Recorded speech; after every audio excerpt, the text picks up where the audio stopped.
విజయ్ ఎక్కడున్నా లోపలికి రావాలి. విజయ్ ఎక్కడున్నాడు? బయటే ఉన్నాడా? విజయ్.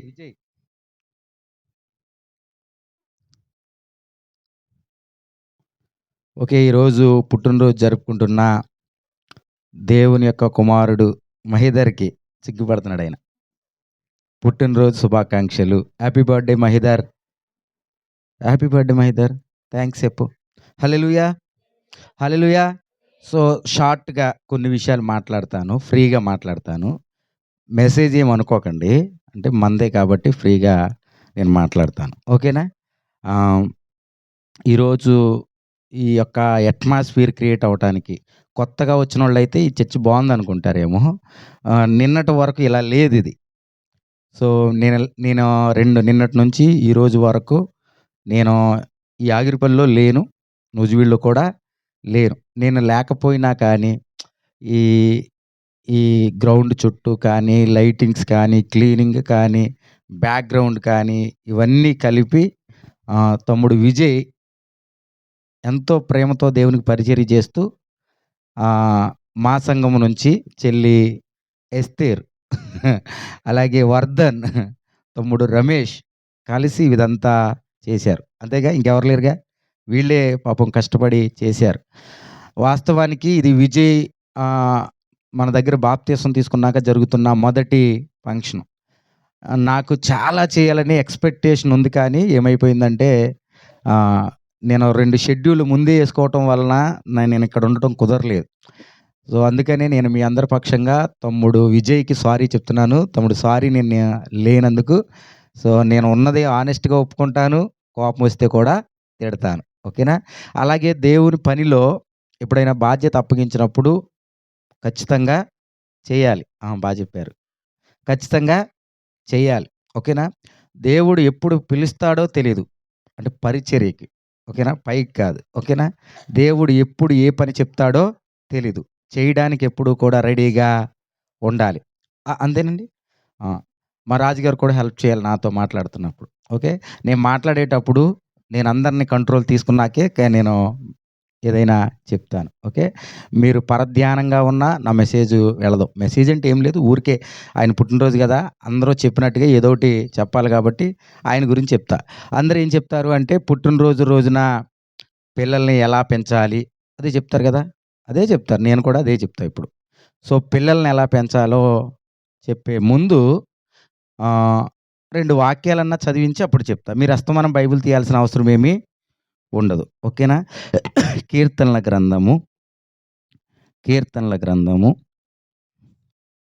25వ కీర్తన 4వ వచనాన్ని చూద్దాం. కి యెహోవా నీ మార్గములు నాకు తెలియచేయుము. నీ త్రోవలను నాకు తేట పరచుము. చాలు. చిన్న ప్రార్థన చేసుకుందాం. కళ్ళు మూసుకోండి. మహాపరిశుద్ధుడా, జీవాధిపతి మీకు వందనాలు చెల్లిస్తూ ఉన్నాం. ఇదిగో నాయనా ఈరోజు మహేదర్ పుట్టినరోజు సందర్భంగా మేమందరము నీ సన్నిధిలో కలుసుకొని ఈ పుట్టినరోజు సందర్భంగా ప్రభువా మేమందరము దేవుని వాక్యం వినడానికి మీ ముందుకు వచ్చాం. మొదటిగా కుమారుని దీవించి బ్లెస్ చేయండి. భవిష్యత్తుని మీ చేతుల్లో పెడుతున్నాం. నాయన నీ చిత్తానుసారంగా బిడ్డను నడిపించమని అడుగుతున్నాం. ఇరు కుటుంబాలను కూడా ప్రభు మీరు దీవించండి. విజయ్‌ని, అనూషని ప్రభు అలాగే వారి యొక్క ఇరు కుటుంబాలను కూడా దేవుని సన్నిధిలో ఎదిగినట్లుగా సహాయత దయచేయండి. అలాగే ప్రభు కొద్ది నిమిషాలు వాక్యంలోనికి వెళ్తుండగా మీరు మాతో మాట్లాడి ప్రభా మాకు కావలసిన మాటలు అందించమని యేసు నామములో అడుగుతున్నాం తండ్రి. ఆమేన్. ఓకే. కీర్తనల గ్రంథము 25వ అధ్యాయము 4వ వచనం. యెహోవా నీ మార్గములు నాకు తెలియచేయు. నీ త్రోవలు నాకు తేటపరచుము. నన్ను నీ సత్యమును అనుసరింపచేసి నాకు ఉపదేశము చేయుము. నీవే నా రక్షకుడవైన దేవుడవు. దినమెల్లా నీ కొరకు కనిపెట్టుచున్నాను. పైన ఇది ఎవరు రాశారంటే దావీదు రాశాడు అని చెప్పాడు. ఓకేనా? ఇప్పుడు అది కీర్తన ఎవరిది? దావీదుది ఎంత మాత్రము కాదు. అర్థమైందా? అది ఎవరి కీర్తన? దావీదుది. ఈ కీర్తన పైన టైటిల్ మనది అని పెట్టుకోవాలి. ఓకేనా? ఇది అందరిది. హల్లెలూయా! ఇది మనది. అప్పుడు దావీదైతే ఇది దావీదుకి వర్తిస్తుంది. మనం ఎందుకు చదువుకుంటాం? ఇది దావీదుది కాదు, మనది. అప్పుడు 4వ వచనంలో యెహోవా, యెహోవా అంటే ఇంకొక మాట చెప్పండి. దేవుడు. సింపుల్‌గా యెహోవా అంటే దేవుడు. దేవుడా, నీ మార్గములను నాకు తెలియచేయము. నీ త్రోవలను నాకు తేటపరచుము. యెహోవా, నీ మార్గములు నాకు తెలియచేయము. నీ త్రోవలు నాకు తేటపరచుము. దావీదు ఇలా ప్రార్థన చేస్తున్నాడు. ఇది దావీదు కాదు, మనది అని చెప్పాను. మనము కూడా ఇలాగే ప్రార్థన చేయాలి. ఏమని ప్రార్థన చేయాలి? గట్టిగా చెప్పాలి. నీ మార్గములు నాకు తెలియచేయము. ఓకేనా? నీ మార్గాలు నాకు తెలియచేయము. ఆ తర్వాత నీ త్రోవలు నాకు తేట పరుచుము అంటే, ఇప్పుడు దేవుడు కనుక మనకు ఆయన మార్గాలను మనకి తెలియజేయకపోతే, ఆయన యొక్క ఏంటవి? త్రోవలు మనకు తేట పరచకపోతే, మనకి తేటగా మన జీవితం వెళ్ళేది కాదు అని అర్థమవుతా ఉంది. ఇప్పుడు దేవుడు తెలియచేయకపోతే, ఆయన మార్గాలను మనం తెలియచేయకపోతే, మనము మన త్రోవలను సరళంగా వెళ్ళలేమని చెప్పాడు గదా! వెళ్ళలేమని చెప్పాడు గదా! ఇప్పుడు ప్రతి ఒక్కరికి దేవుని యొక్క మార్గాలు తెలుసా లేదా? మీకు ప్రశ్న. భూమి మీద ఉన్న ప్రతి ఒక్క మానవునికి దేవుని యొక్క మార్గాలు తెలుసా? తెలియదా? భూమి మీద ఉన్న అందరికీ ఏం గానండి? ఇక్కడున్న వాళ్ళు చెప్పండి. దేవుని యొక్క మార్గాలు మీకు తెలుసా? లేదా?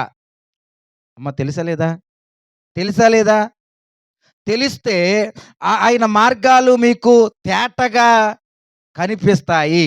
ఆయన మీకు తెలియపరిస్తే తేటగానే కనిపిస్తాయి. పక్కన వెనక్కి తీయండి. 16వ అధ్యాయము, కీర్తనలోని 16వ అధ్యాయము కాదమ్మ, 11. నాకంటే ఫాస్ట్‌గా ఉన్నారే. జీవ మార్గమును నీవు నాకు తెలియజేసెదవు, నీ సన్నిధిన సంపూర్ణ సంతోషము కలదు. ఆయన తెలియజేస్తే, ఆయన మార్గాలు మనకు తెలియపరిస్తే, అర్థమైందా? ఆయన మార్గాలు మనకి తెలియపరిస్తే, నా వైపు చూడాలి. ఆయన మార్గాలు మనకి తెలియపరిస్తే ఏం జరుగుద్ది అంటే, ఏం జరుగుద్ది? ఆ! కిందుంది కదా! సంపూర్ణ సంతోషము కలదు. నేను అడిగినప్పుడు మీరు చెప్పట్లేదంటే, మీరు చర్చికెళ్ళి వస్తున్నది అబద్ధం. ఎందుకంటే మీ పాస్టర్ గారి దగ్గర మీరు మార్కులేసుకోవడానికి టకటక చదివేస్తున్నారు గానీ, అక్కడ ఏముందో గ్రహించట్లే. నాకు కావాల్సింది అక్కడ ఎక్కడుందో చెప్పేవాళ్ళు కావాలి. ఓకేనా? మీరు ఫాస్ట్‌గా చదువుతుంటే నాకు సంతోషం వేసింది. కానీ అక్కడున్నది కూడా చెప్పాలి. మొదటి లైన్‌లో ఏం చెప్పాడు? పై లైన్‌లో ఏం చెప్పాడు? జీవ మార్గములు నాకు తెలియజేసెదవు. జీవ మార్గాలు నాకు తెలియచేస్తావు. నీ సన్నిధిన సంపూర్ణ సంతోషము కలదు. ఆయన మార్గాలేంటో తెలిస్తే అప్పుడు మీరు సంపూర్ణ సంతోషంగా ఉండగలరు. హల్లెలూయా! ఇప్పుడు ఒకసారి మళ్ళీ ప్రశ్న. దేవుడు మీ ఆయన మార్గాలను మీకు తెలియపరిచాడా లేదా? దేవుడు ఆయన మార్గాలను మీకు తెలియపరిచాడా లేదా? తెలియపరిచాడు. మీరు తెలియపరిచాడు అని చెప్తే కిందది నాకు కనపడాలి.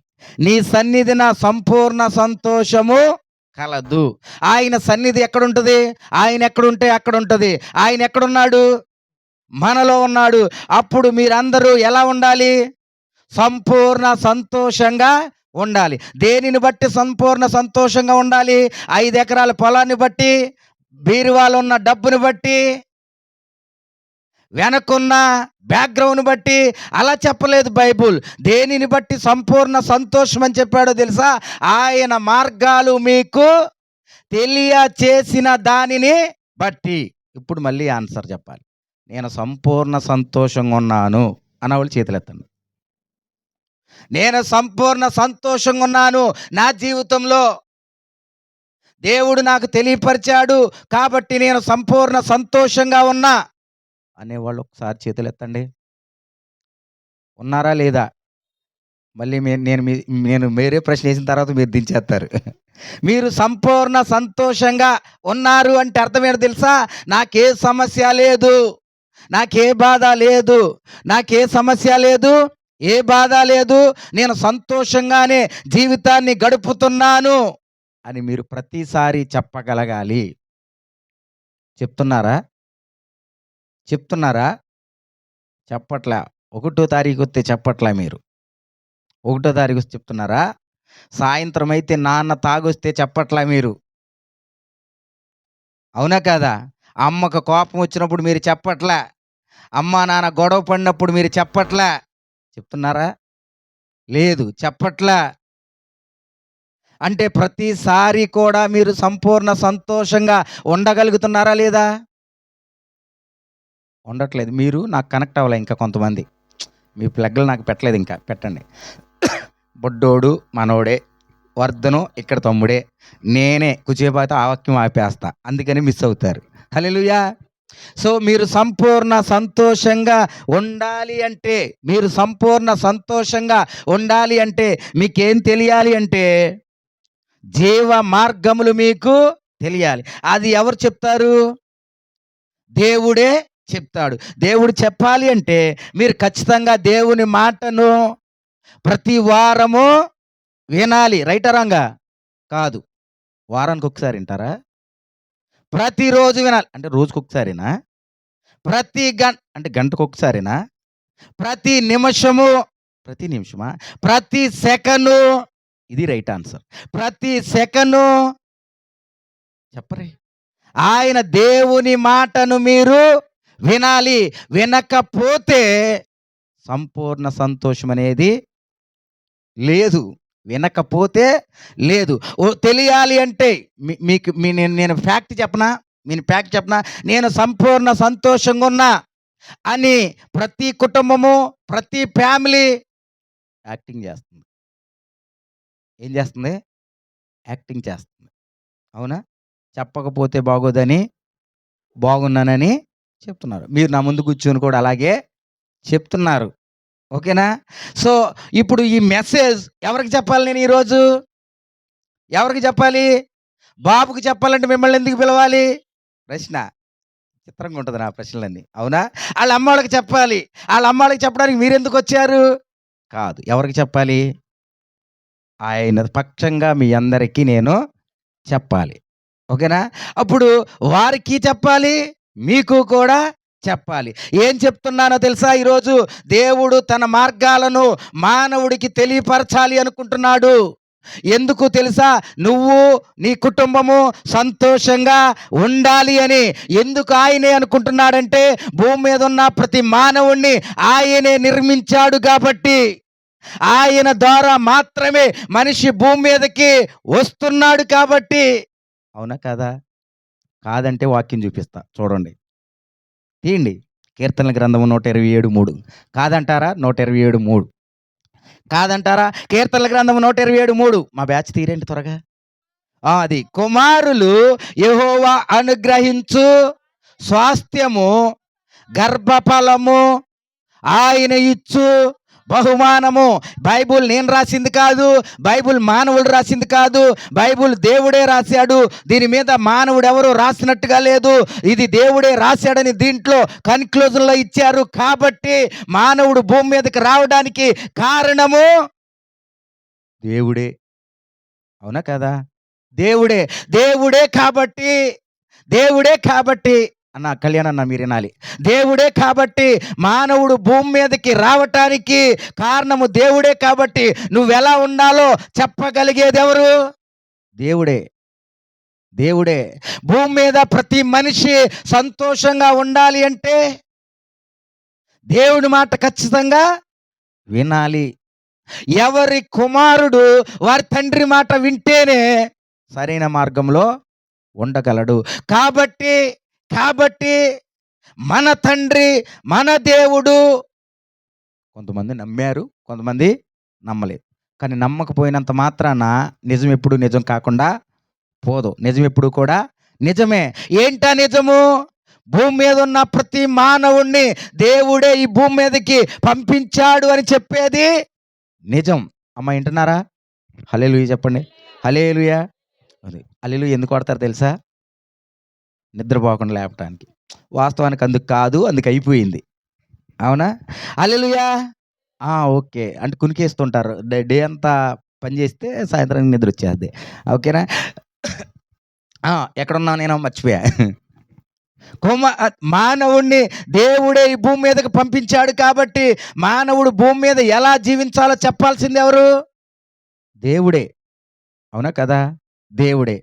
కీర్తనల గ్రంథము 127వ కీర్తన. కీర్తనల గ్రంథము 127వ కీర్తన. యెహో 128దో కీర్తన, సారీ, 128దో కీర్తన 1వ వచనం. యెహోవా యందు భయభక్తులు కలిగి ఆయన త్రోవల యందు నడుచువారందరూ ధన్యులు.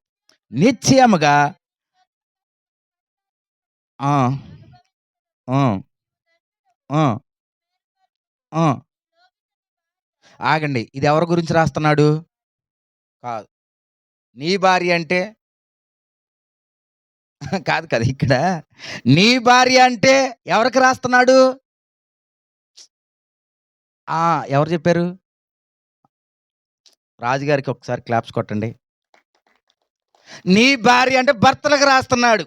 పాయింట్ అర్థమైందా? భర్తలకు రాస్తున్నాడు. ఇప్పుడు నేనేం చెప్పానంటే దేవుని మార్గాలు ఎవరైతే తెలుసుకుంటారో వారు మాత్రమే సంతోషంగా ఉంటారు అని బైబిల్ చెప్పింది. ఎందుకు సంతోషంగా ఉంటారంటే మనుషులను దేవుడే పుట్టించాడు అని బైబిల్ చెప్పింది. మనము నమ్మినా నమ్మకపోయినా ఇది నిజము అని చెప్తా ఉంది. ఇది నేను నమ్మాను. నాకు ఆయన వాక్యము ద్వారా ఆయన మార్గాలు నాకు తెలియపరిచినప్పుడు దాంట్లో నేను వెళ్తున్నప్పుడు నాకు సంతోషంగా ఉంది. అవునా కదా? మీకు నిజం చెప్తా చూడండి. ఒక నిజం చెప్తా. రాత్ర మా పక్కింట్లో పెద్ద పెద్ద కేకలు వినపడినాయి. దాకలు, తపాళాలు సౌండ్లు వినపడినాయి. ఉదయం అయిపోయిన తర్వాత వాళ్ళ ఇంటికెళ్ళి, "అక్క రాత్రంతా ఏంటి సౌండ్ అక్క?" "ఏం లేదు చిదన్న, అంతా బాగానే ఉన్నాం" అని అంది. "అంతా బాగానే ఉందా? బావ ఏం అనలేదుగా?" "ఏం లేదు నాన్న" అని చెప్పింది. నిజమా? అబద్ధమా? నిజమా? అబద్ధమా? చెప్పరేంటన్నా? మరి ఆమె బాగానే ఉన్నామని ఎందుకు చెప్పింది?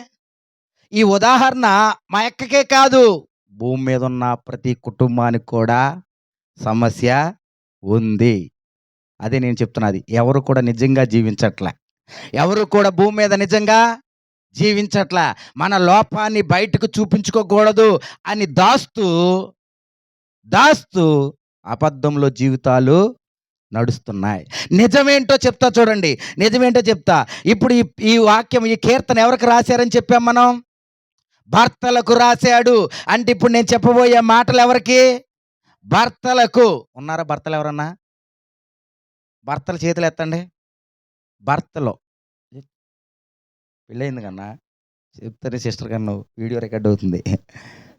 అన్న మీరు నాన్నగారు మీరు భర్తలు కాదా? మరి చేతులు ఎత్తరండి. భర్తలు. పెళ్ళి అవ్వకపోయినా మీరు భర్తలే. రమేష్ ఎత్తాలి. చేసుకుంటావుగా? చేసుకోవా? భర్తలు. అప్పుడు నీకు అవసరమేగా. ముందే తెలుస్తుంది ఆళ్ళకంటే తర్వాత. ఇగో చూడండి భర్తలు కదా! యెహోవా యందు భయభక్తులు కలిగి ఎవరు? ఎవరు? ఎవరు? భర్తలు. యెహోవా యందు భయభక్తులు కలిగి. అర్థమైందా నీకు? చాలా మంచి విషయం చెప్తా చూడండి. యెహోవా యందు భయభక్తులు కలిగి ఆయన త్రోవల యందు నడుచు వారందరూ. ఎవరు వారందరూ? భర్తల గురించి మాట్లాడుతుంది. ఎవరైతే భర్తలు అంటే ఎవరైతే పెళ్ళవుతుందో, పెళ్ళి కాబోతుందో వారు పురుషులైతే యెహోవా యందు భయభక్తులు కలిగి నడుచువారు ధన్యులు. ఎందుకు ధన్యులో తెలుసా? నువ్వు ఆయన యందు భయభక్తులు కలిగి ఉంటే నీ కుటుంబాన్ని ఎలా నడపాలో, నువ్వు ఎలా నడవాలో యజమానుడైన భర్తకు దేవుడు తెలియపరుస్తాడు. ఇది తెలియపరచకే ప్రతి కోర్టులో విడాకుల యొక్క కేసులు ఎక్కువగా ఉన్నాయి.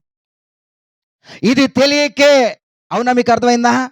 ఇదిగో 45 సంవత్సరాలు వచ్చిన భార్యాభర్తలు కూడా ఇప్పటికీ కొట్టుకుంటున్నారు. ఇప్పటికీ తిట్టుకుంటున్నారు. అవునా కాదా? మరి తెలుసా వాళ్ళకి తెలీదా? తెలియదు. మీరు ఇందాక తెలుసని అబద్ధం చెప్తున్నారని చెప్పా నేను. మీరు చివరికొచ్చేసరికి తెలియదనే నిరూపిస్తా నేను. మీకు తెలీదు. ఓకేనా? అర్థమైందమ్మా? మనకు తెలియదు. మనకు తెలుసని అనుకుంటున్నాము. అదే అబద్ధం. మాకు తెలుసు అనంటే ఏం చేయాలి తెలుసా? మీ పెళ్ళైన దగ్గర నుంచి ఈరోజు ఈ మెసేజ్ వినే వరకు ఒక్కరోజు కూడా భార్యాభర్తల మధ్యన గొడవ అనేది లేదు అని చెప్పాలి. చెప్పగలరా? చెప్పలేరు మీరు. ఖచ్చితంగా మీరు చెప్పలేరు. మరి చెప్పలేకపోయినప్పుడు మీరెందుకు మాకు తెలుసు అని అంటున్నారు? మీరు చెప్పలేరు. ఎందుకు చెప్పలేరో తెలుసా? మీరు ఎందుకు చెప్పలేరు అంటే దేవుని యందు భయభక్తులు కలిగిన భర్త ఇంట్లో లేడు. ఇంట్లో లేడు. ఓకేనా? భర్త లేడు. అందుకో నరుచు వారందరితో నిశ్చయముగా నీవు నీ చేతుల కష్టార్జితము అని ఎవరైతే దేవుని యందు భయభక్తులు కలిగి ఉంటారో ఆ యొక్క భర్త కష్టపడడానికి ఇష్టపడతాడు. కష్టపడడానికి ఇష్టపడతాడు. ఇదిగో కష్టపడటానికి ఇష్టపడని వారెవరో తెలుసా? ఏమనాలి వాళ్ళని? సోమరి అంటారు. చెప్పింది చెల్లి. సోమరి అంటారు అంతే కదా! కానీ దేవుని యందు భయభక్తులు ఉన్నవాడు కష్టపడటానికే ఇష్టపడతాడు. అలా కష్టపడడానికి ఇష్టపడినప్పుడు దేవుడు అతని పనిని ఆశీర్వదిస్తాడు. బికాజ్ ఎందుకు అంటే అతను దేవుని యందు భయభక్తులు కలిగి ఉన్నాడు. హల్లెలూయా! అలా ఉన్న భర్తలు ఎంతమంది ఉన్నారు? ఇప్పుడు చేతులెత్తండి మీ ఇంట్లో. దేవుని మీద భయంతోనండి మా భర్త మా కుటుంబం కొరకు ఎప్పుడు కష్టపడుతుంటాడు. ఆయన కష్టపడితే దేవుని యందు భయంతో చేస్తున్నాడు కాబట్టి ఆయన చేసే ప్రతిదీ దేవుడు ఆశీర్వదిస్తున్నాడు. ఇలా చెప్తే మీరు ఆయన మార్గాలు తెలియపరిచిన వారు. అలాంటి కుటుంబాలు ఉన్నాయా? ఉన్నాయా? Very good. Congratulation. Next question చూడండి. అసలు భర్త అంటే ఎవరు? ఇంగ్లీష్‌లో చెప్పండి. హస్బెండ్. అవునా? భర్త అంటే ఎవరు? హస్బెండ్. భర్త అంటే ఎవరు? హస్బెండ్. ఈ పదం ఎలా వచ్చింది? హస్బెండ్ అనే పదం ఎలా వచ్చింది? హస్బెండ్ అనే పదం ఎలా వచ్చింది? ఆ చెల్లి ఏంటి పెట్టుకుంది తలకే? ఇటు పిలకకి ఏంటో పెట్టుకుంది. అది ఎట్లా ఆగింది? అది చూడండి ఎట్లా ఆగిందది? రబ్బర్ బ్యాండ్ అది. ఏంటది? Rubber band. నేనేమంటానంటే హెయిర్ బ్యాండ్ అంట. రైటా రంగా? ఎయిర్ బ్యాండ్ అంటే ఎయిర్‌కి పెట్టుకునే బ్యాండ్. ఎందుకు ఉపయోగపడుద్దో తెలుసా? ఆ జుట్టంతా ఎటు అటు ఎళ్ళిపోకుండా మొత్తం అక్కడ హెయిర్‌ని గుప్పెట్లో పెట్టి చూడ్డానికి అందంగా ఏర్పాటు చేయనిదే హెయిర్ బ్యాండ్. హస్బెండ్ అంటే హౌస్‌ని కాపాడుతూ చిందరవందర కాకుండా కుటుంబాన్ని కాపాడుకునేవాడు హస్బెండ్. ఈ పదం అక్కడి నుంచే వచ్చింది. అర్థమైందా మీకు? అంటే మీ కుటుంబంలో ఉన్న మీ భర్త లేదా భూమి మీద ఉన్న ప్రతి మనిషి ఎలా ఉండాలో తెలుసా? కుటుంబం యొక్క భద్రత కోసము అతను పని చేయాలి. దేనిని బట్టి? దేనిని బట్టి? దేవుని యందు భయభక్తులను బట్టి. దేవుని యందు భయభక్తులను బట్టి ప్రతి భర్త కుటుంబాన్ని ఏం చేయాలంట? పిల్లల్ని పాడవకుండా చూడాలి. భార్యతో గొడవ అవ్వకుండా చూడాలి. కుటుంబము చిందరవందర కాకుండా చూడాలి. ఎయిర్ బ్యాండ్ లేకపోతే ఏమవుద్ది జుట్టు? చూడ్డానికి అప్పుడు ఎలా ఉంటది? అసహ్యంగా ఉంటది. అవునా కదా? ఒక్క రబ్బర్ బ్యాండ్ ఏం చేస్తుంది తెలుసా? ఆ యొక్క హెయిర్‌నంతటిని దగ్గరికి తీసుకొచ్చి ఒక షేప్ ఇచ్చి అందంగా చూపిస్తుంది. హస్బెండ్ అనేవాడు, భర్త అనేవాడు కుటుంబానికి ఎలా ఉండాలో తెలుసా? భార్యతో సమాధానం కలిగి ఉండాలి.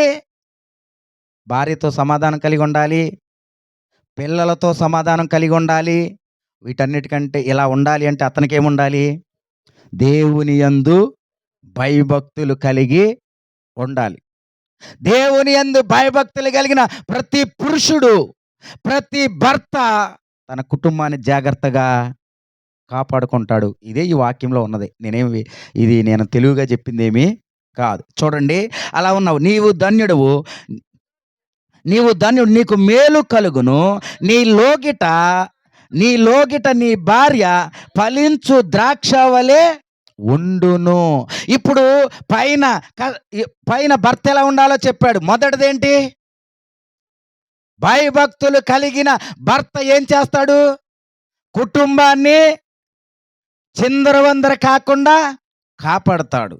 భార్య పట్ల సమాధానము కలిగి ఉంటాడు. పిల్లల పట్ల సమాధానము కలిగి ఉంటాడు. ఇలా ఉంటే భర్త ఇలా ఉంటే ఏ భార్య ఇష్టపడదో? అంతే కదా!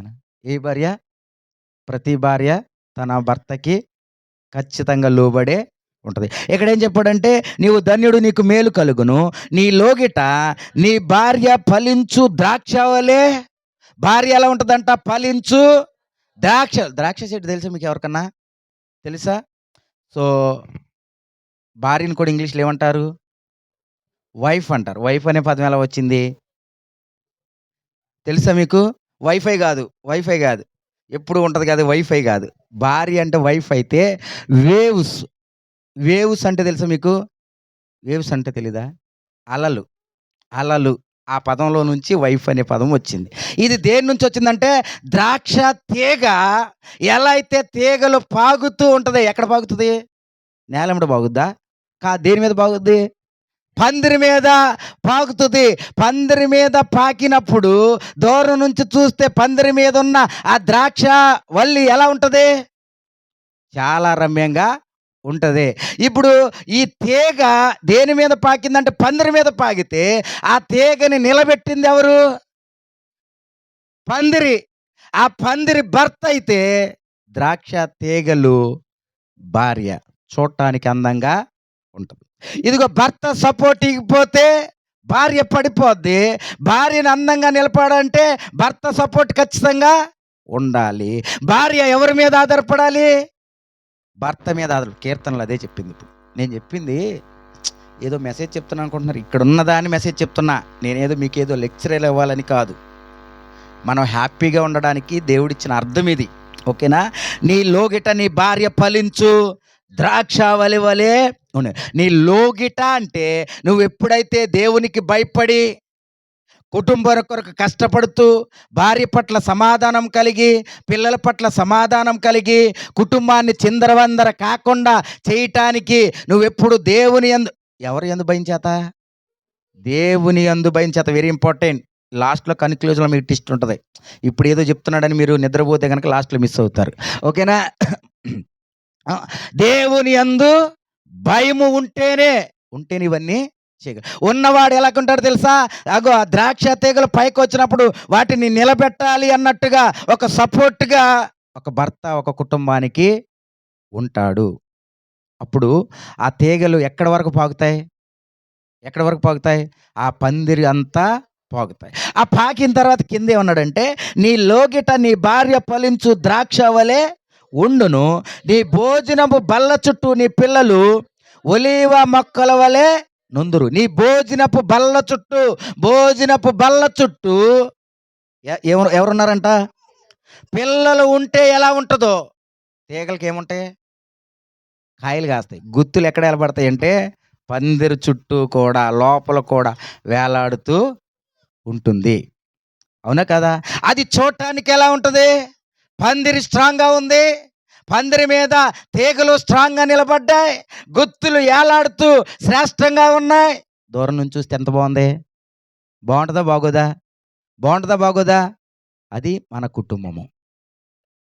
అది మన కుటుంబం. ఈ స్టాండర్డ్ అంతా, ఈ లెవెల్ అంతా దేని మీద ఆధారపడిందో తెలుసా?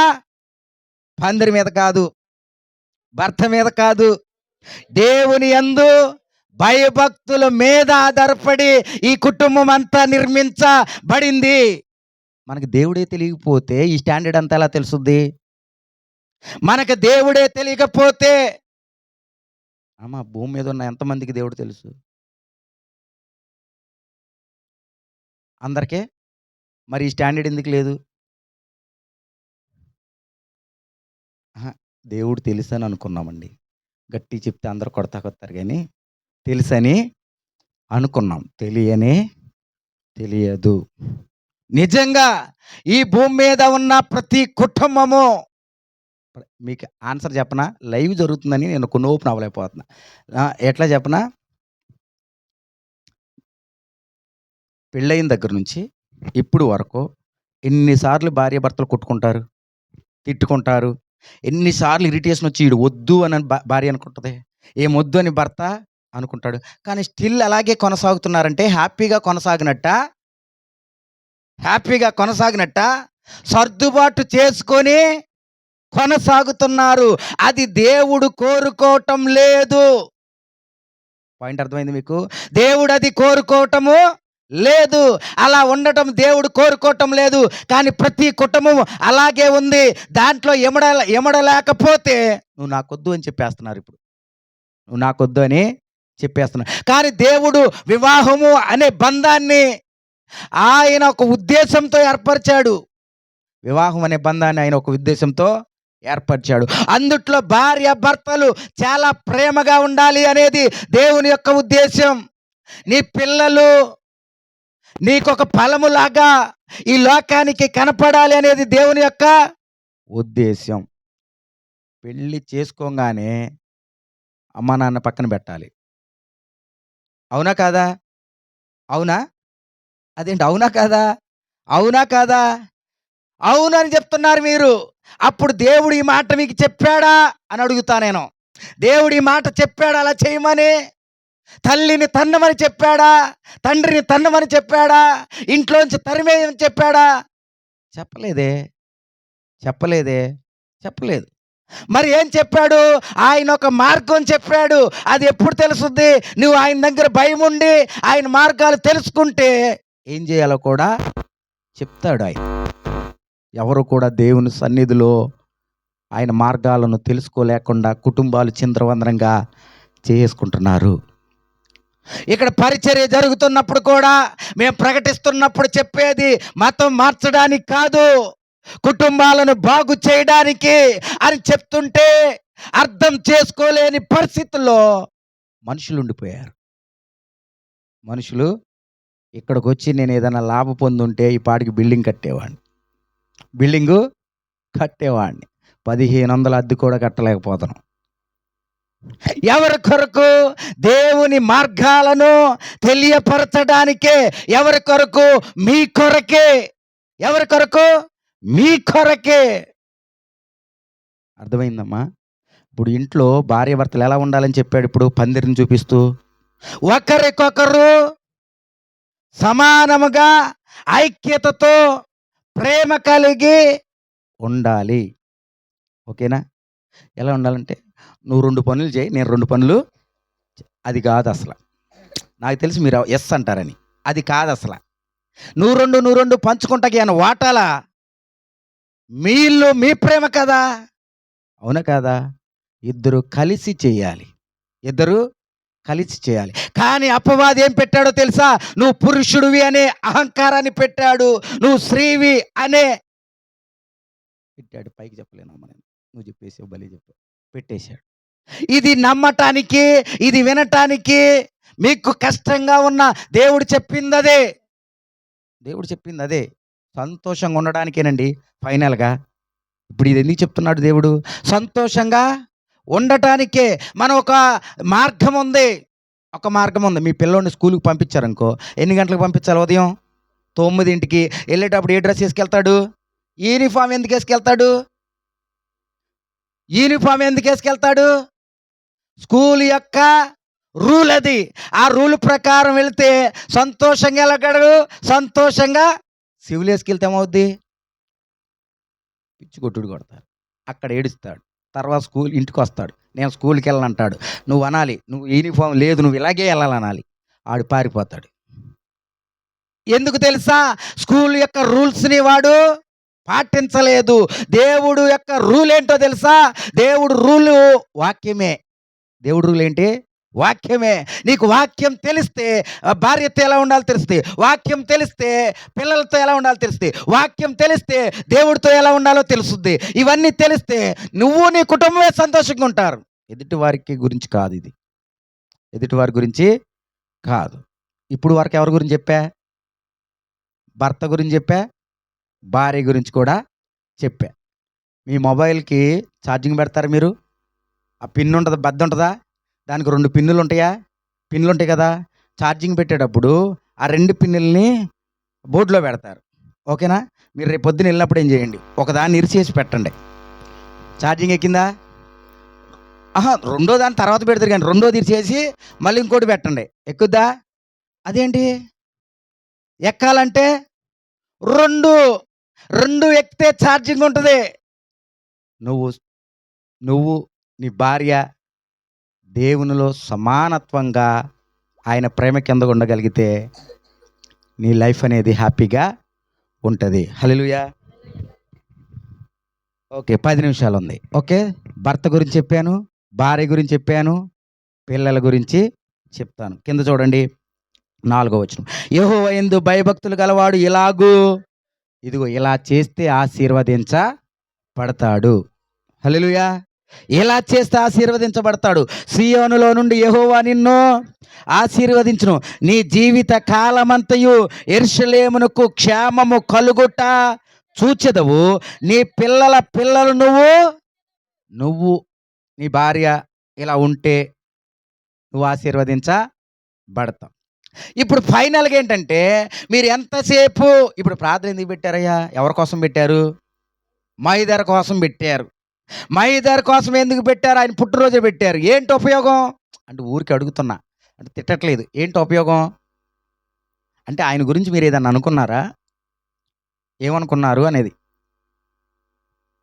అన్న. దేవుని యందు భయభక్తులు కలిగి జీవించాలి. మహిదర్ దేవుని యందు భయభక్తులు కలిగి జీవించాలని చెల్లి వాళ్ళు ప్రార్థన పెట్టుకున్నారు. వెరీ గుడ్, బాగుంది. ఇదే ఆలోచన ప్రతి తల్లిదండ్రులకు ఉంటుంది. ఏంటంటే, నా పిల్లోడు గొప్పవాడు కావాలి, నా పిల్లోడు గొప్పవాడు కావాలి. అలా గొప్పవాడు కావాలి అంటే ఏం చేయాలో ఒక చిన్న ఉదాహరణ మీకు నచ్చేటట్టుగా చెప్తా. ఓకేనా? మీకు నచ్చేటట్టుగా చెప్తా. ఎబ్రీ రాసిన పత్రిక 3వ అధ్యాయము 4వ వచనం. 10 నిమిషాలు ఉంది, టకటకా చెప్పేసుకుందాం. ఎబ్రీ రాసిన పత్రిక 3వ అధ్యాయము 4వ వచనం. ప్రతి ఇల్లును ఎవడైనను వాహని చేత ఆ, ఆ, ఆ, ఆ, ఆ, ఆ, మోషే కంటే ఆ, ఆ, ఎబ్రీ పత్రిక 3:4 3:4 6వ వచనం. మోషే దేవుని ఇల్లంతట్లో అనే పదం ఉంటుంది. 5వ వచనం. కాదు, 2లో ఉందన్న. దేవుని 3వ అధ్యాయం 2వ వచనంలో, దేవుని ఇల్లంతటిలో మోషే నమ్మకంగా ఉండినట్లు ఈయన కూడా తను నియమించిన వానికి నమ్మకముగా ఉండెను. దేవుని ఇల్లంతటిలో, దేవుడు ఇల్లంతట్లో, ఎవరి ఇల్లు? వెళ్ళిపోయారండి కొంతమంది, నచ్చలేదా? దేవుని యొక్క 10 నిమిషాలు.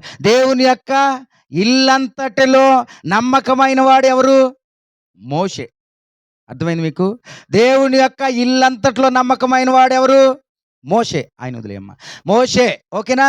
దేవుని యొక్క ఇల్లేది? దేవుని యొక్క ఇల్లేది?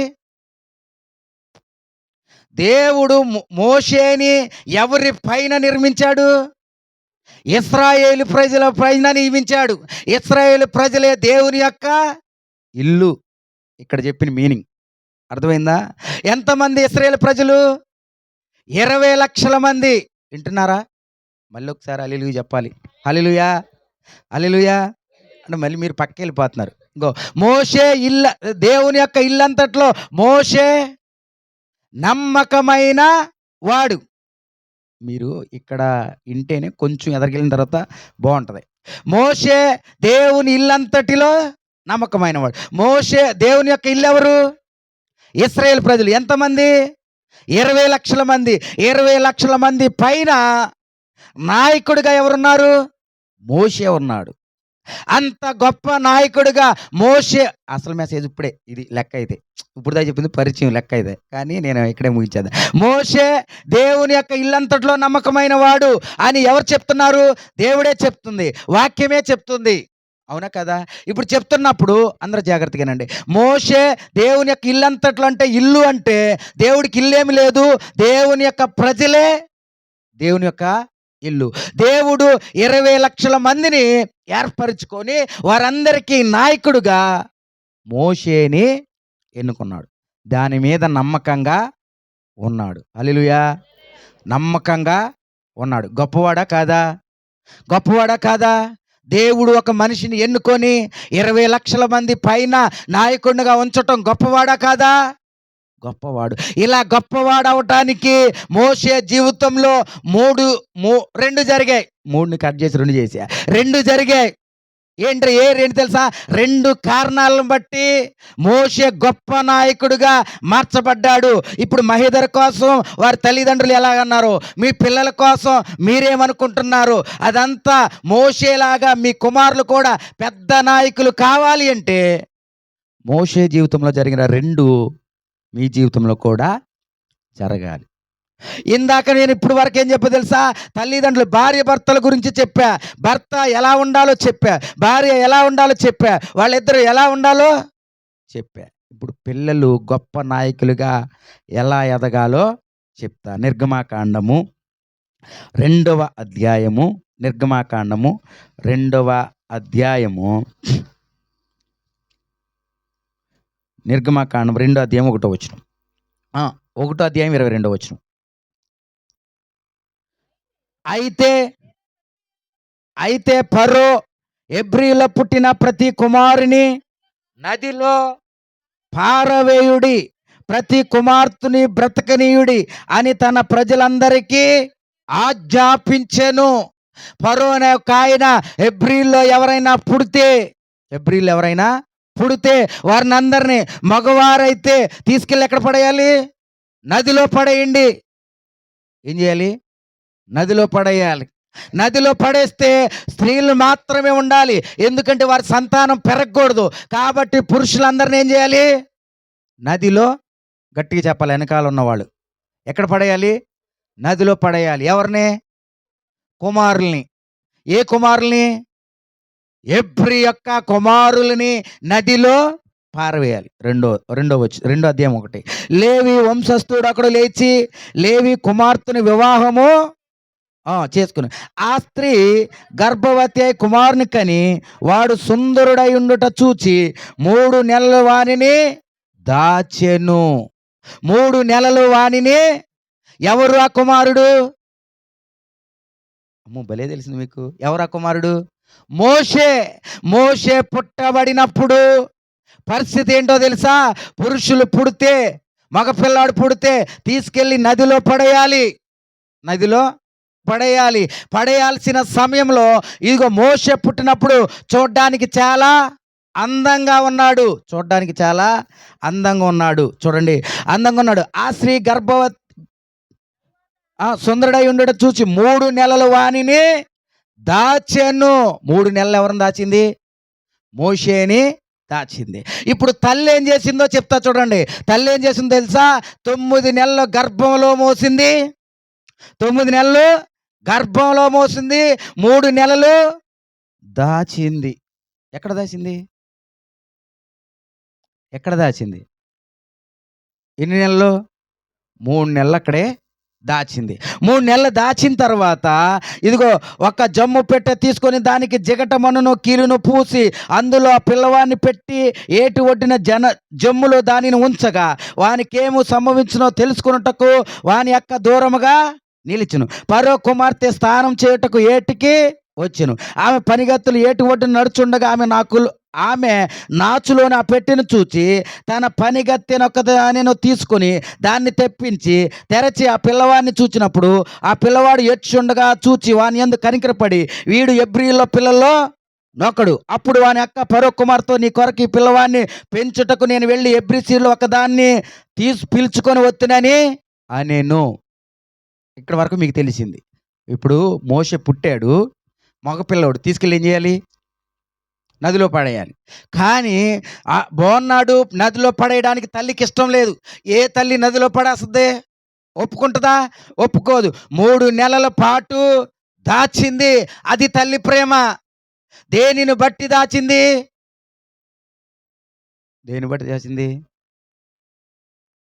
కొడుకు మీద ప్రేమేనా? ఇంకేమన్నా ఉందా? ఇంకోటి ఉంది. కాదు, ఇంకోటి ఉంది.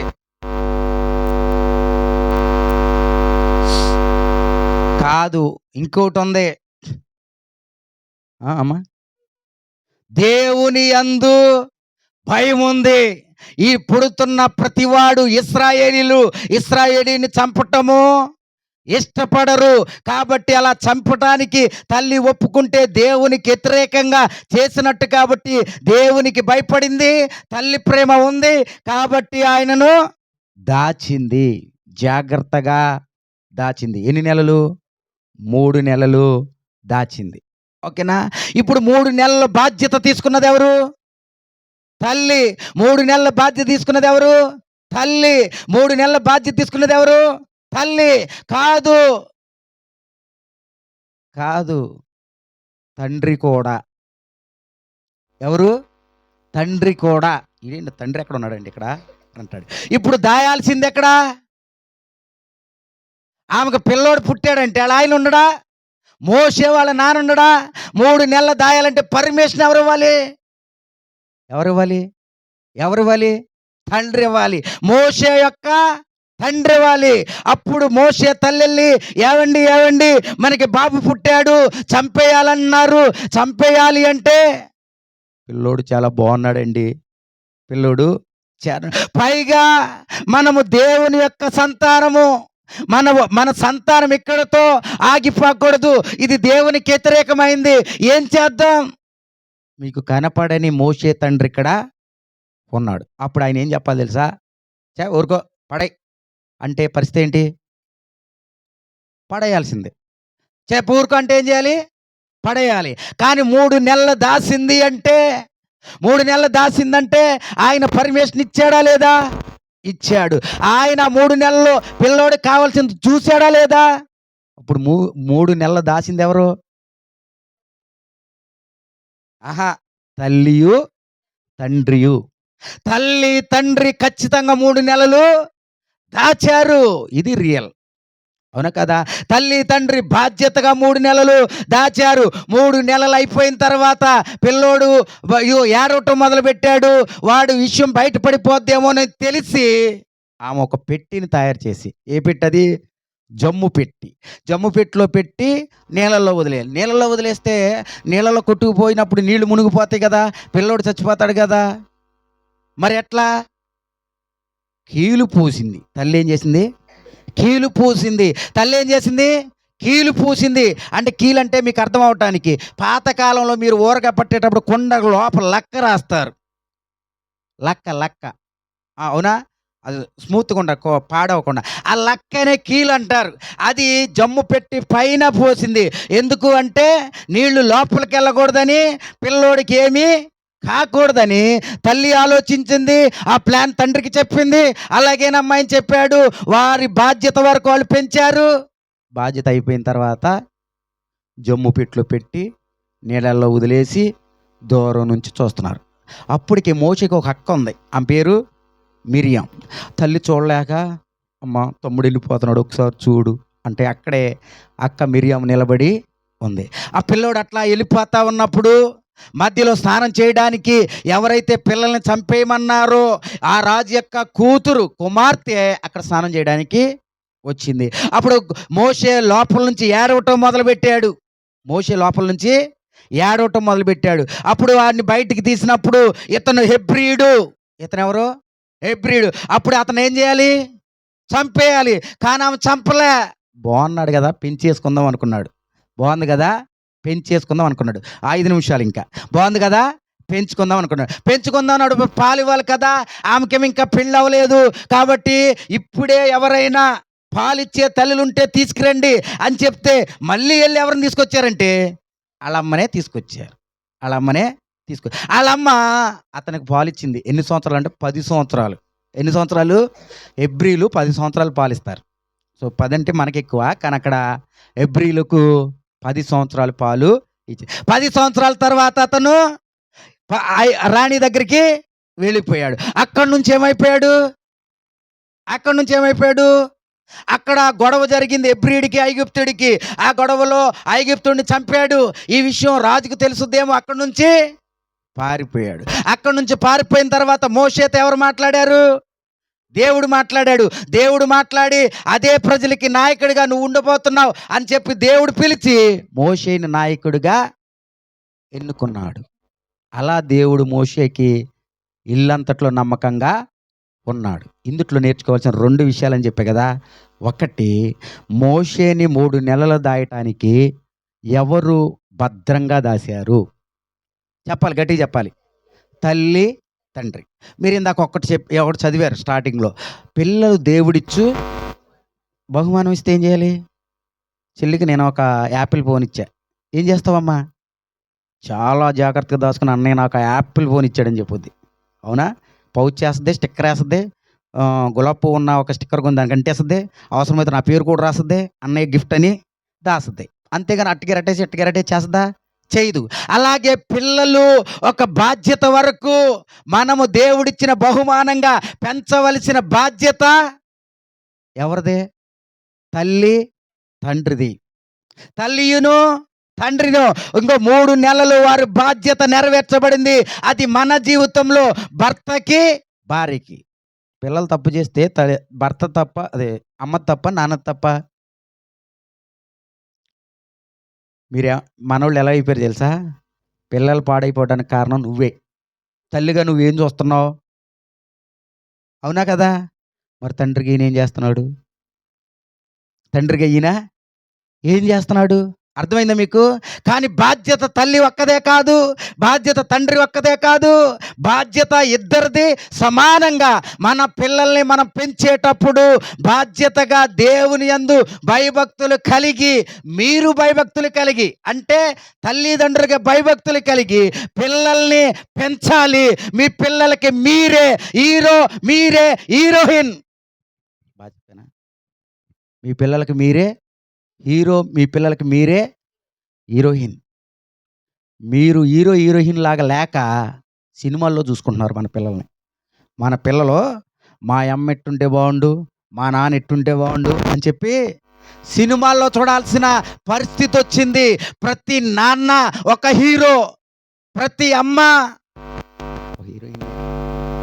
ఎవరికి? మన పిల్లలకి. కాబట్టి పిల్లలకి రోల్ మోడల్ ఎవరో తెలుసా? మనమే. మనమే ఎప్పుడవుతామో తెలుసా? దేవుని యందు భయభక్తులు ఉన్నప్పుడే. హల్లెలూయా. తల్లిదండ్రులకి దేవుని యందు భయం ఉంటే తల్లిదండ్రులు ఎప్పుడు కూడా తప్పు చేయరు. ఓకేనా? నేను ఒక చెప్పకూడని విషయం ఒకటి చెప్తా. ఇందుకే రికార్డు పెట్టొద్దు అన్నది. చెప్పకూడని విషయం ఏంటంటే, ఇద్దరు భార్యాభర్తలు ఉన్నారు. భార్యాభర్తలుంటే అమ్మ అమ్మ భర్త ఉండగానే వేరొక అబ్బాయితో తప్పు చేసింది. అది పిల్లోడు చూశాడు. చిన్నప్పటి నుంచి చూశాడు. ఇది రియల్ స్టోరీయే. నా దగ్గర జరిగింది రియల్ స్టోరీ. వీడు ఈ వయసుకు వచ్చిన తర్వాత వీడు కూడా అదే కోవకి చెందినప్పుడు తల్లి ఏమని గద్దేస్తుంది? చెప్పండి. తల్లి ఏమని గద్దేస్తుంది? అదే ప్రశ్న పిల్లోడేటో నేను చూసా. అదే ప్రశ్న. ఇదిగో మొదటిసారి గద్దించినప్పుడు భయపడ్డాడు, మళ్ళీ చేశాడు. రెండోసారి గద్దించినప్పుడు భయపడ్డాడు, మళ్ళీ చేశాడు. మూడోసారి గద్దించినప్పుడు నువ్వు చేయలేదా అని అడిగాడు తల్లిని. కొడుకు, ఇది రియల్గా మా ఊర్లో జరిగిందే. అడిగాడు కొడుకు, నువ్వు చేయలేదమ్మా, నువ్వేం చేసావని ఇండైరెక్ట్గా అన్నాడంతే. పలానా పలానా చెప్పలేడు కదా, చెప్పలేదు. మనము మన పిల్లలకి రోల్ మోడల్. ఎప్పుడు ఎప్పుడు నీ ప్రవర్తన సక్రమంగా ఉన్నప్పుడు, మన ప్రవర్తన తల్లిదండ్రులుగా మన ప్రవర్తన సక్రమంగా ఉన్నప్పుడు మీరే హీరోలు మన పిల్లలకి. ఎప్పుడు జరుగుద్దో తెలుసది? తల్లిదండ్రులు దేవుని యందు భయభక్తులు కలిగి ఉన్నప్పుడు మాత్రమే జరుగుద్ది. దేవుని యందు భయం ఉన్నవాడు ఇప్పుడు కూడా తప్పు చేయటానికి ఇష్టపడడు. అవునా కదా? ఇద్దరు దేవుని భయం ఉన్న వాళ్ళు ఎవరు ఎవరు తప్పు చేస్తారండి? అవునా? ఇదిగో మాటలోను, ప్రవర్తనలోను, మన జీవితంలో కూడా మన పిల్లలకి రోల్ మోడల్ ఎవరంటే ఎవరు? తల్లిదండ్రులే. అందుకే దేవుడు చెప్తున్నాడు, అమ్మా నా జీవ మార్గాలు నీకు చెప్తాను. మీరు సంతోషంగా ఉండటానికి, నీ కుటుంబం సంతోషంగా ఉండడానికి ఇదిగో నేను జీవ మార్గాలు చెప్తున్నాను. ఎలా భర్తతో ఉండాలి, ఎలా భార్యతో ఉండాలి, ఎలా పిల్లలతో ఉండాలి, ఎలా కుటుంబాన్ని కట్టుకోవాలి అని దేవుడే మనకు చెప్తున్నప్పుడు వినే పరిస్థితిలో ఎవరు కూడా లేరు. రోల్ మోడల్ సగం ఎవరు? సగం ఎవరు? మనమే. ఇప్పుడు చూడండి, ఇదిగో 3 నెలలు అయిపోయిన తర్వాత మోషేని ఆమె ఏమి చేసింది? జమ్ము పెట్టెలో పెట్టి పంపించేసింది. ఓకేనా? అంటే నిన్ను చూసి సగం నేర్చుకున్న తర్వాత మోషే తల్లి జమ్ము పెట్టెలో పెట్టింది కదా! ఆ జమ్ము పెట్టె, ఏదైతే జమ్ము పెట్టి ఉందో ఆ పెట్టెలో పెట్టి పైనేం పూసింది? కీలు పూసింది. ఆ జమ్ము పెట్టె యేసు యొక్క సిలువకు గుర్తు. ఆ పైనున్న కీలు పరిశుద్ధాత్మకు గుర్తు. నీ బాధ్యత కొంతుంటది. తర్వాత నువ్వెవరికి అప్పచెప్పాలంటే యేసు క్రీస్తుకి అప్పచెప్పాలి. మిగతాది ఎవరు చూసుకుంటారంటే దేవుడే చూసుకుంటాడు. హల్లెలూయా! జమ్ము పెట్టెలో పెట్టి వదిలేసిన మోషేని ఎవరు చూసుకున్నారు? అక్కడి నుంచి ఆమె చేతిలో ఏమన్నా ఉందా? లేదు. ఇదిగో ఆ యొక్క అలల్లో జమ్ము పెట్టి వెళ్ళిపోతున్నప్పుడు అలల తాకిడికి ఎటో పోవచ్చు, ఎటో పాక ఎళ్ళకుండా ఆపింది దేవుడు. ఎవరి దగ్గరికి తీసుకెళ్లాలో అక్కడికి తీసుకెళ్ళింది దేవుడు. నాచు మధ్యలో ఇరుక్కుపోకుండా ఆపింది దేవుడు. ముసళ్ళు వచ్చి ఆ పెట్టిని పగలగొట్టకుండా ఆపింది దేవుడు. ఇదిగో సమయానికి ఆమె స్నానం చేయడానికి వచ్చినప్పుడు ఏడవాల్సిన టైంలో ఏడిపించేటట్టుగా చేసింది దేవుడు. దాన్ని తెరిచేటట్టుగా చేసింది దేవుడు. పిల్లోడు ఎబ్రీడైనప్పుడు చంపేయాలి, చంపకుండా చేసింది దేవుడు. మరలా తల్లినే పాలకి తీసుకొచ్చి తల్లికి అప్పచెప్పింది దేవుడు. అక్కడి నుంచి ఐగుప్తు నుంచి బయటికి వెళ్ళిపోవడానికి కారకుడు దేవుడే. బయటికి తీసుకెళ్లి ట్రైనింగ్ ఇచ్చింది దేవుడే. అక్కడి నుంచి నాయకుడు చేసింది దేవుడే. ఇప్పుడు దేవుడు చేతిలో ఉన్న మోషే దేవుని ఇల్లంతట్లో నమ్మకస్తుడు. ఇందులో ఇద్దరు పాత్ర ఉందని చెప్పా. ఒకటి తల్లిదండ్రులు. తల్లిదండ్రులు పిల్లల్ని సక్రమంగా నీ బాధ్యత వరకు ఆయన ఇచ్చిన బహుమానాన్ని కాపాడాల్సిన బాధ్యత నీదే. అందుకొరకు నువ్వు దేవుని యందు భార్య భర్తలు భయము కలిగి పిల్లల్ని జాగ్రత్తగా నీ టైం వరకు పెంచాలి. మీరు ఎల్లప్పుడూ పెంచక్కర్లా. వారు వాక్యం నేర్చుకునే టైం వరకు మీ బాధ్యత. వాక్యం నేర్చుకునే టైంకి మనం ఎప్పుడు అప్పచెప్తాం తెలుసా? పిల్లోడు బాగా పాడైపోయాక, ఈడండి మారట్లేదండి, ఈడండి మారట్లేదండి, ఈడంతా చెడ్డ పనులు ఎవడు చేయండి, మీరు మార్చండి అని అప్పచెప్తున్నారు. అది రైటా? అది రైటా? కాదు. మార్చకపోతే పాస్టర్ గారు మార్చలేకపోయాడు. మరి తల్లిదండ్రుల బాధ్యత ఏమైపోయింది? మరి దేవుని మార్గాలు ఏమైపోయాయి? బాధ్యత మనది కొంతకాలం, బాధ్యత మిగతాది దేవుడిది. ఇదిగో ఇదే మార్గంలో ఉంటే ప్రతి పిల్లవాడు గొప్ప నాయకుడే. హల్లెలూయా! చెప్పరేంటండి? బాలేదా? బాగుందా లేదా? ఎవరికి అప్పచెప్పారు? దేవునికి అప్పచెప్పారు. ఎక్కడ అప్పచెప్పింది ఆమె? మోషే యొక్క తల్లి జమ్ము పెట్టెలో పెట్టింది. జమ్ము పెట్టె దేనికి గుర్తని చెప్పా? సిలువకు గుర్తు. అంటే ఆడు యుక్త వయసుకొచ్చినప్పుడు వాక్యము నేర్పించి సిలువలో అతన్ని ఏం చేయాలంటే కొట్టేయాలి. ఎవరిని? మీ కుమారుడిని. ఎక్కడ కొట్టాలి? సిలువలో కొట్టేయాలి. మరి కొడతారా ఎవరన్నా? యేసు కొట్టబడతాడు, మీ పిల్లోడు మారతాడు. యేసు కొట్టబడతాడు, అది తెలుసుకొని కుమారుడు మార్చబడతాడు. ఇందాక చెప్పారు విజయ్ ఇలా మారతాడని ఆ ఊర్లో ఎవరు కూడా విజయ్కి బాప్తీసం ఎత్తుంటే వాళ్ళ ఊర్లో నుంచి ఒక మామయ్య గారు ఎవరో వచ్చారు, ముగ్గురు నలుగురు వచ్చారు. దూరం నుంచి చూస్తే వీళ్ళు నన్ను చిత్రంగా చూస్తున్నారు అనుకున్నా నేను. అనుకుంటే అంత అయిపోయిన తర్వాత వాళ్ళ దగ్గరికి వెళ్ళా. ఎవరండి అని అన్నా. మా విజయ్ని మార్చిన పాస్టర్ ఎవడో చూద్దామని వచ్చామండి, ఈడు మారాడంటే మా ఊరు కూడా నమ్మటం లేదు అన్నాడు. కానీ అదే విజయ్ ఈరోజు ఎంత గొప్ప ప్రార్థన జరగటానికి కారకుడు.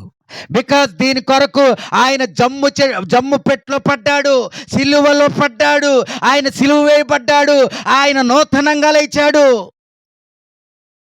విజయ్ పాపాలను యేసు తీసుకున్నాడు. నీ కుమారుడి పాపాలను యేసు తీసుకుంటాడు. నీ కుమారుడు భద్రత కీలు పరిశుద్ధాత్మ గుర్తయితే మీ పిల్లలకి పరిశుద్ధాత్మనే కీలు పూసి దేని నుంచి జీవితంలో వచ్చే ప్రతి అలజడి నుంచి కాపాడాల్సిన బాధ్యత పరిశుద్ధాత్మ దేవుడు తీసుకుంటున్నాడు. ఈరోజు వాక్యంలో తండ్రి ఎలా ఉండాలో చెప్పాం. Husband husband. హౌస్‌ని బంధించి ఉంచే, బంధించంటే తాళం వేసే కాదండి. బాధ్యతగా పాడవకుండా చూసేవాడే హస్బెండ్. స్త్రీ వేవ్స్, వైఫ్ అంటే తీగలులా అల్లుకొని అందంగా కుటుంబాన్ని చూపించేది భార్య. దేనిని బట్టి వీళ్ళిద్దరు ఎలా ఉండాలి? ఆ! భర్తకు భయపడాలండి. భార్యకి భయపడాలండి. ముందు నువ్వు దేవునికి భయపడాలి. దేవునికి భయపడితే ఒకళ్ళకొకడు భయపడాల్సిన అవసరం లేదు. ఒకరినొకరు ప్రేమించుకుంటారు. తప్పేం కాదుగా. భార్య భర్తను, భర్త భార్యను ప్రేమించుకోవడం తప్పేం కాదుగా. అలా ఉండకలగాలి. ఎప్పుడు? భక్తి ఉన్నప్పుడు ఎప్పుడెప్పుడు ప్రేమించుకుంటారో తెలుసా? వారానికి ఒకసారి. కాదు. గంటకి ఒకసారి. కాదు. నిమిషానికి ఒకసారి. కాదు. సెకనుకి ఒక్కసారి. ఎప్పుడో చెప్పినట్టుంది ఈ మాట. ఏది స్టార్ట్ చేశానో అదే ముగిస్తున్నా. సో, ప్రతి క్షణము ప్రేమించుకునే భార్యాభర్తలు కుటుంబాన్ని అందంగా కట్టుకోగలరు. ఇదిగో కుమారుడికి ఊహ తెలిసేంత వరకు బాధ్యత ఎవరిది? తల్లిదండ్రులదే. ఎందుకో దేవుడు ఈ పిల్లోడిని అన్యాయం చేశాడండి. ఈడికి అన్ని అలవాట్లొచ్చాయి. అన్ని అలవాట్లు నువ్వు రోల్ మోడల్‌గా ఉండనందుకు వచ్చాయి. అర్థమైంది మీకు? సో, మీరే రోల్ మోడల్స్. అవునా కాదా? మా హ్యాపీ నా వాల్ పేపర్ పెట్టుకొని my dad is my hero అని పెట్టుకున్నాడు. తప్పా? రైటా? రైటే. ఆడు బాప్తిసం తీసుకున్న తర్వాత తీసేస్తాడు. జీసస్ ఈజ్ మై హీరో అని పెడతాడు. తప్పా? రైటా? రైట్. ఆడు బాప్తిసం తీసుకునేంత వరకు నేనే హీరో. ఆడు బాప్తిసం తీసుకున్నాక నా పేరు అవసరంలే. యేసు ప్రభువే వాడికి హీరో. బావుందా లేదా? అప్పుడు వరకు నా బాధ్యత. అప్పుడు వరకు ఆళ్ళమ్మంట ఏంజెల్ అంట. మా చిన్నోడు పెట్టుకున్నాడు. My mother is Angel. దేవదూత అంట. రైటా రాంగా? రైటే. ఎందుకంటే అలా మార్గదర్శకంగా మనము ఉండాలి. హల్లెలూయా! ఇంతకంటే మీకు పర్ఫెక్ట్ అయిన జీవితం ఇంకెక్కడా లేదు. ఇదొద్దండి మనకి. సాయంత్రం తాగామా, కొట్టామా. ఎవరిని? పడతదిగా. అంతేనా? కొంతమంది రివర్స్. భర్తను గుప్పిట్లో పెట్టామా, తొక్కామా లేదా. ఇది కాదు దేవుడు అనుకుంటున్నది. ఇది కాదు దేవుడు అనుకుంటున్నది. నీ పిల్లల్ని నిన్ను ఎల్లప్పుడూ కూడా ఉంచమంటలే. వాడికి ఊహ తెలిసేంత వరకు నీ బాధ్యత. నువ్వు దేవుడిని చూపిచ్చాలి. భార్యాభర్తలు దేవుడిని చూపిచ్చాలి వారి జీవితంలో. ఆడికి ఊహ తెలిసిన తర్వాత దేవుని వాక్యాన్ని చూసి దేవుడినే హీరోగా చేసుకొని వెళ్తాడు. హల్లెలూయా! హల్లెలూయా! దేవుడు ఈ మాటలు దీవించును గాక. మోషే అంటే ఇంకా చెప్పాలని ఉంది గానీ టైం అయిపోయింది. మోషే వాళ్ళ అమ్మగారు 3 నెలలు దాయటం ఆడు ఊహ మన పిల్లలు ఊహ తెలిసేంత వరకు మనం దాయడంతో సమానం. మోషే తల్లి తన సమయం అయిపోయిన తర్వాత జమ్ము పెట్టెలో పెట్టి పంపించటం యేసు యొక్క సిలువకు పిల్లల్ని అక్కడ వచనాలున్నాయి. అది మీకు క్లియర్‌గా అవుద్ది. ఏంటంటే మానవుని యొక్క పాపముల నిమిత్తము ఆయన సిలువపై మానవుల యొక్క పాపము నిమిత్తము ఆయన సిలువపై ప్రాయశ్చిత్తము చేశాడు. ఎవరో మానవుడు తెలుసా? నీ కుమారుడికి పాపం అంటే ఏంటో తెలిసిన తర్వాత యేసుకి అప్పచెప్పేయి. ఆయన నీ కుమారుడి కొరకు ప్రాయశ్చిత్తమైన విషయాన్ని తెలియపరుచుకొని తనలాగా నీ పిల్లల్ని మార్చుకుంటాడు. హల్లెలూయా! ఎట్టొకట్ట తీసుకొచ్చి సండే స్కూల్‌లో పడేసి నా మీద పెట్టొద్దు. దేవుడి మాటలు దీవించును గాక. చాలు మీకు అర్థమైంది. ప్రార్థన చేసుకుందాం. తలలు వంచండి. హల్లెలూయా! దేవుడు చక్కటి విషయాలను మనకు తెలియపరిచాడు. విజయ్‌ని, అనుషాని ప్రేమించి ఇచ్చిన ఇద్దరు పిల్లల్ని దేవుడు బహుగా దీవించాలని ప్రార్థన చేద్దాం. అలాగే విన్న వాక్యాన్ని బట్టి మీ కుటుంబాలను సంపూర్ణ సంతోషంలోనికి నడిపించుకోవాలన్నదే దేవుని యొక్క ఉద్దేశము. దానినే మేము తెలియపరిచాం. సో, ఇక్కడ మేము ఒక కుటుంబాన్ని బాగు చేయాలనే ఉద్దేశంతోనే కొడుకుని ఏర్పాటు చేశాం. తల్లిదండ్రులు ప్రేమ కలిగి పిల్లలను చూసుకోవాలన్నదే దేవుని యొక్క ఉద్దేశము. ఇది మా ఆలోచన, మా తెలివితేటలైతే కాదు. దేవుని వాక్యంలో చెప్పబడిన దాన్నే తెలియపరిచాం. కాబట్టి ఇది మనందరికీ గొప్ప మార్గము.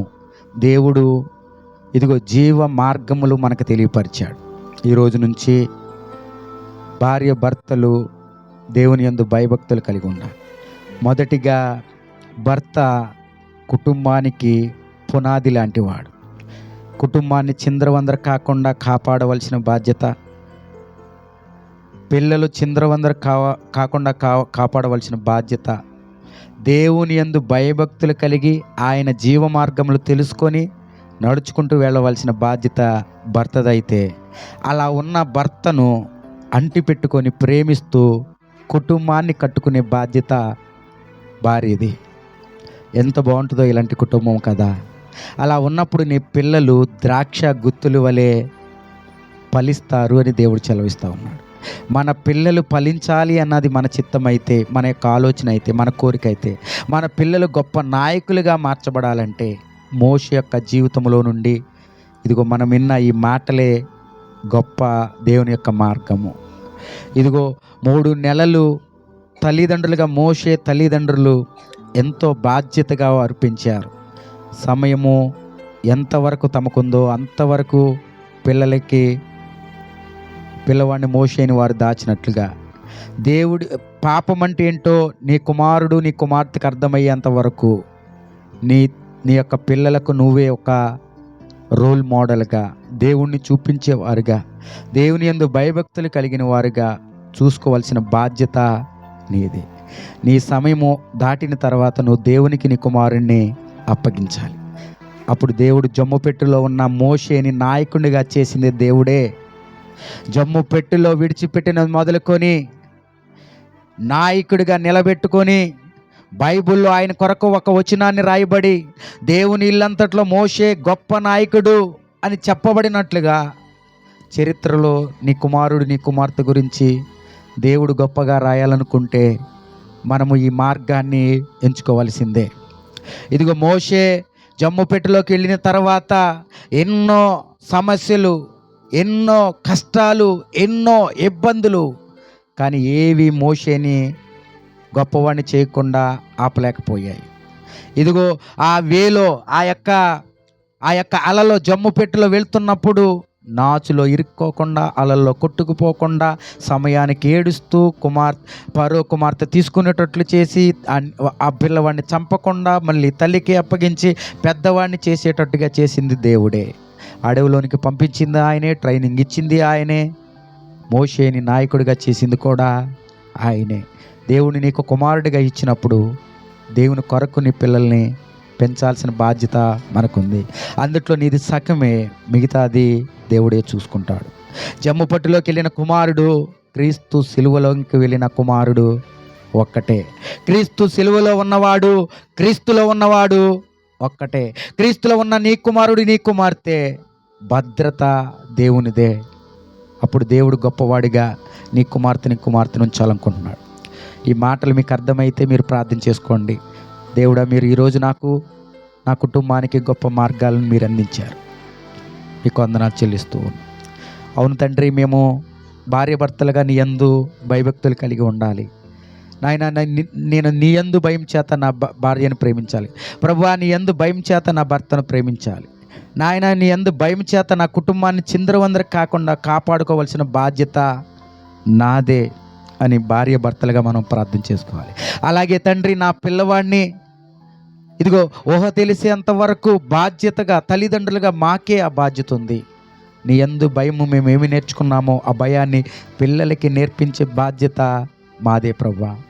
అయితే నీకు అప్పగించాలనుకుంటున్నాం, నీవే గొప్ప నాయకుడిగా చేయని ప్రార్థన చేసుకోండి. అలాగే మహిదర్ గురించి కూడా మనం ప్రార్థన చేద్దాం. మహాపరిశుద్ధుడా, జీవాధిపతి, మీకు వందనాలు చెల్లిస్తూ ఉన్నాం.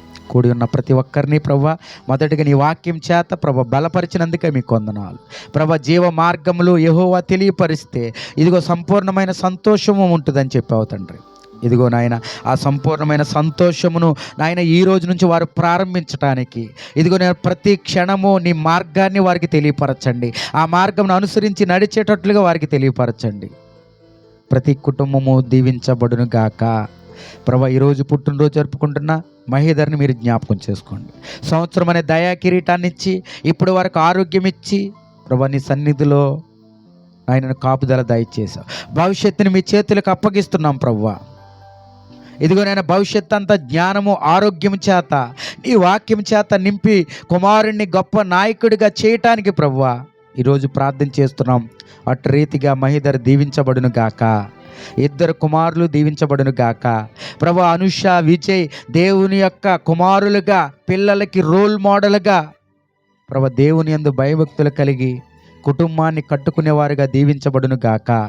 ఇక్కడ కూర్చున్న ప్రతి ఒక్కరూ యేసు నామంలో దీవించబడును గాక. అనారోగ్యంగా ఉన్న ప్రతి శరీరము యేసు నామంలో స్వస్థత కలుగును గాక. ఎవరైతే బలహీనంగా ఉన్నారో వారు గట్టిగా చెప్పండి, యేసు నామంలో స్వస్థత కలుగును గాక. యేసు నామములో స్వస్థత కలుగును గాక. ఇప్పుడే మీకు దేవుడు స్వస్థత ఇవ్వబోతున్నాడు. యేసు నామములో స్వస్థత కలుగును గాక. నీ విశ్వాసము నిన్ను స్వస్థపరచును గాక. ఆర్థిక ఇబ్బందులు తొలగించబడును గాక. ప్రతి సమస్య తొలగించబడును గాక. ప్రభు ఈ పరిచర్య కొరకు ఎవరైతే సహాయం చేశారో వారందరికీ రావాల్సిన దేవుని దయచేయండి. ప్రభా నీ కొరకు ఇచ్చే టైము, నీ కొరకు ఇచ్చే సమయము ఎప్పటికీ వ్యర్థం కాదు. నీ కొరకు చేసే పని ఎప్పటికీ వ్యర్థం కాదు. దానిని బట్టి నువ్వు ఎప్పటికీ దీవిస్తావు ప్రభా. నాయన ఈరోజు ఈ కూడికి ఇలా జరగటానికి ఎవరైతే ఇక్కడ సహాయం చేశారో వారందరూ దీవించబడును గాక. ఈ శబ్ద యంత్రంతో విన్న ఈ గ్రామంలో ఉన్న ప్రతి ఒక్కరు కూడా దీవించబడును గాక. సంపూర్ణమైన సంతోషంలోనికి ప్రతి కుటుంబం వచ్చును గాక. సంఘాన్ని విస్తరింపచేయండి, సహాయం దయచేయండి. దూరం నుంచి వచ్చిన మా యొక్క ఆత్మీయులను దీవించి బ్లెస్ చేయండి, వాక్యంలో బలపరచమని యేసు నామములో అడుగుతున్నాం తండ్రి. మన తండ్రి అయిన దేవుని ప్రేమ, కుమారుడైన యేసుక్రీస్తు కృప, పరిశుద్ధాత్మ సన్నిధి సహవాసం కూడి ఉన్న మనందరికీ, ప్రార్థన ఏర్పాటు చేసిన కుటుంబానికి, బంధువులకు, ఈరోజు పుట్టినరోజు జరుపుకున్న కుమారుడికి, బైబిల్ కాలేజ్ స్టూడెంట్ అందరికీ, గ్రామానికి సదాకాలము తోడైండును గాక. ఆమేన్. Thank you. అందరికీ వందనాలు. సో టైం ఏమైనా ఎక్కువైతే క్షమించండి. సమయానుకూలంగానే చెప్పాను అనుకుంటే మీ కొరకు ప్రేమ విందుని ఏర్పాటు చేశారు. మీరందరూ మహిధర్కి హ్యాపీ బర్త్డే చెప్పి లేపి మరీ హ్యాపీ బర్త్డే చెప్పి భోంచేసి వెళ్ళండి. అలాగే విజయ్ అండ్ అనుష వారిద్దరికి ప్రభు దీవెనలు ఎప్పుడు ఉండును గాక. సో వారు నేను లేకపోయినా కానీ ఈరోజు వారు చాలా కష్టపడి పనిచేశారు. Thank you. చాలా సంతోషంగా ఉంది, అంతే సిగ్గు కూడా ఉంది నేను లేని అని. అలాగే దూరం నుంచి వచ్చిన మా యొక్క ఆత్మీయులు, అలాగే రాజుగారు అండ్ తమ్ముడు డానియేల్, మా సంఘస్థులందరికీ ప్రభు నామ వందనాలు తెలియజేస్తున్నాను. అలాగే విజయవాడ ఫ్యామిలీ నుంచి వచ్చిన, నెక్కలం నుంచి వచ్చిన, నెక్కలమేగా అందరిదే కాదా, నెక్కలం నుంచి వచ్చిన వారికి, చెల్లికి, ఇక్కడ కూర్చున్న ప్రతి ఒక్కరికి థ్యాంక్స్ తెలియజేస్తున్నాను. అందరినీ దేవుడు దీవించును గాక. ఆమేన్. Thank you. నా వెనుకున్న అయ్యగారికి కూడా ప్రభు నామమున వందనాలు.